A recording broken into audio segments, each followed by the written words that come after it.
Navigando 2018 è un'iniziativa del cluster Mare FVG presentata alla Regione Friuli Venezia Giulia e finanziato dalla Regione Friuli Venezia Giulia.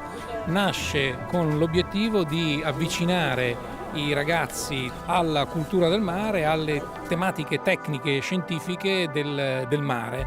L'iniziativa è strutturata in 3 percorsi. Nelle scuole primarie c'è un'iniziativa che riguarda la stabilità della nave, il principio di Archimede. Nelle scuole secondarie invece impegniamo i ragazzi nella costruzione di un modellino di nave.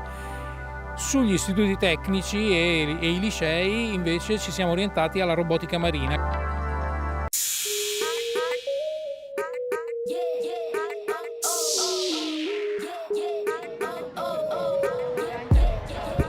Abbiamo provato a far galleggiare delle navi. Nell'ultimo abbiamo messo dei carichi dentro delle navi per equilibrarli, ma non tutte sono galleggiate. Per galleggiare bisogna equilibrare il peso e rendere la barca impermeabile.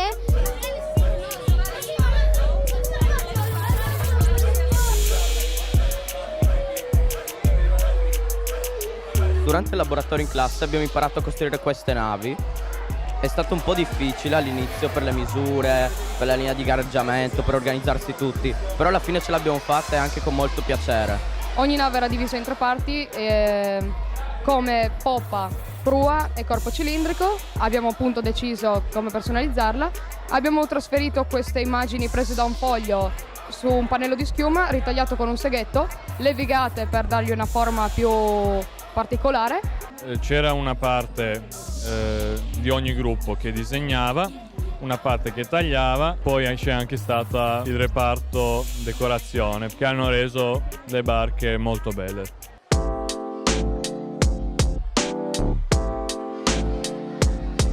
Tutti hanno collaborato, quindi chi aveva maggiore dimestichezza o un tipo di attività ha supportato anche gli altri.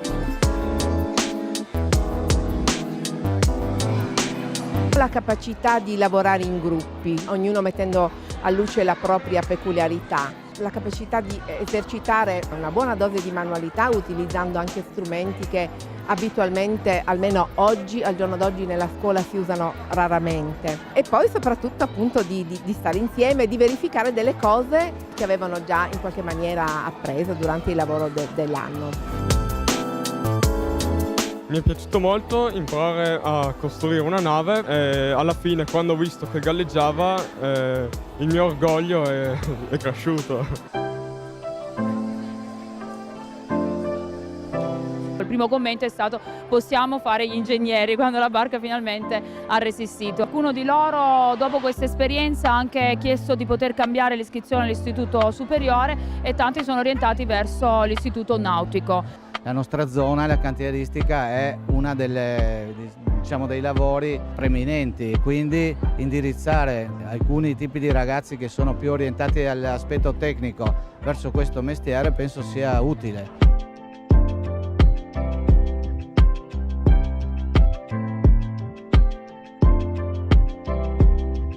Abbiamo costruito un robot subacqueo, un ROV. Il suo compito è quello di andare sott'acqua e filmare e far vedere ciò che c'è sotto.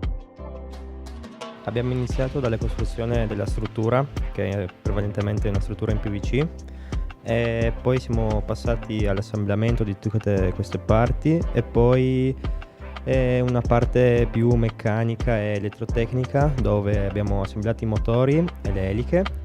Costruire un oggetto vedendo fisicamente poi come lavora in acqua e quindi scoprire cosa c'è dietro a un'elica e non solo studiandola dal punto di vista teorico è stato la parte vincente, insomma, di questo progetto.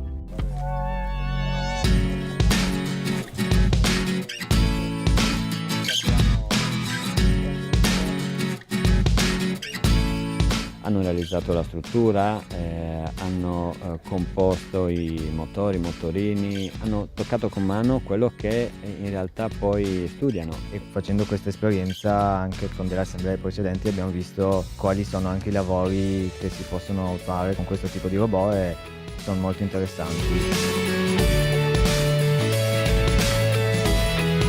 Diciamo che che la gestione della strumentazione marina richiede delle competenze tecniche molto importanti, per cui è un settore che non bisogna pensare dedicato solo alle professioni specialistiche. Il mondo della ricerca è un mondo difficile, però bisogna avere una grande passione e dà molto, perché fare una campagna oceanografica a tutti i livelli gratifica in modo incredibile.